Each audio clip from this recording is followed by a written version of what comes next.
Traveling internationally is a key aspect of today's interconnected world, whether for business or leisure.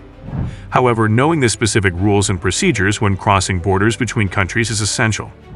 For travelers heading to Somalia, particular precautions are advised.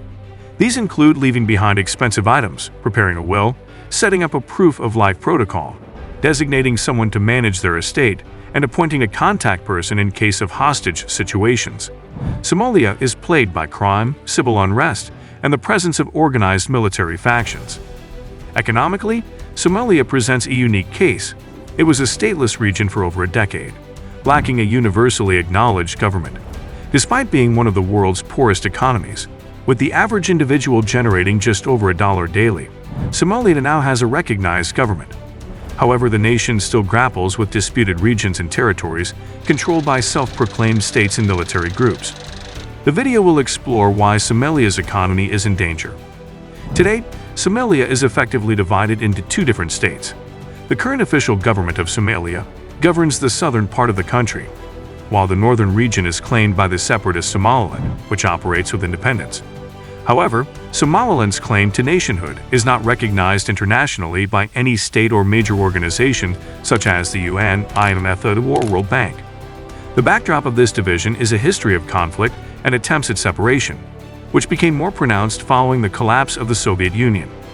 The withdrawal of Soviet support in 1991 led to the government's downfall and a subsequent civil war. A major part of Somalia's economy runs on basic industries that do not require significant government intervention, buying and selling transactions in the market. With no central bank to print money and an economy heavily relying on cash transactions, Somalia has experienced stable deflation and consistent foreign exchange rates. The Somali shilling has circulated since 1921. Somalia's lack of a recognized government accidentally helped some businesses grow, especially piracy. For quite some time, the piracy along Somalia's coastline was so bad that it cost the world's economy a lot, about $12 to $18 billion yearly, because of higher insurance fees, more naval patrols, and ships having to take longer routes. What's worse is that the country displayed unusual market activity. There was even a local stock market for piracy, where people could invest money in pirate missions and then get a share of any money from such investments. Economists found this surprising because normally investment markets are heavily regulated. 2012 Somalia's constitution was signed, and a new federal government was formed. Despite ongoing issues and territorial disputes, this marked the first time in 2 decades that Somalia had a government with identifiable leadership. Since establishing Somalia's new government, the country's economy has grown and shifted away from dependency on activities like piracy. Although it is growing from a low base, and most of the population still lives in absolute poverty, there are signs of improvement, particularly in the capital city of Mogadishu. Somalia is trying to develop its economy and improve the lives of its citizens. Investment in infrastructure and industries that capitalize on Somalia's position in the global economy is important. However, the uncertain political landscape makes it difficult to know how to make these investments or where to begin. For instance, if a foreign investor were to build a port or factory in Somalia, there is no guarantee that their ownership would be recognized if another group were to take control of that area.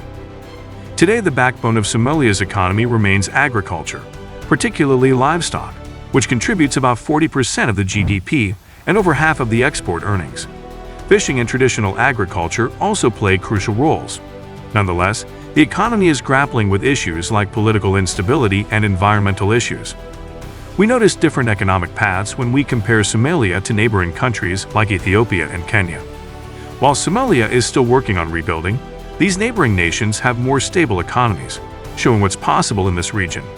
Somalia's economy could grow slowly, depending on better political stability and ongoing investment in roads and buildings. It's also important for Somalia to tackle issues like how it's governed and the effects of climate change to develop in a lasting way. However, this potential can only be realized through continued efforts in political stabilization, economic reform, and international cooperation. What are your thoughts on this? Let us know in the comments below. To get more videos like these, subscribe to our channel.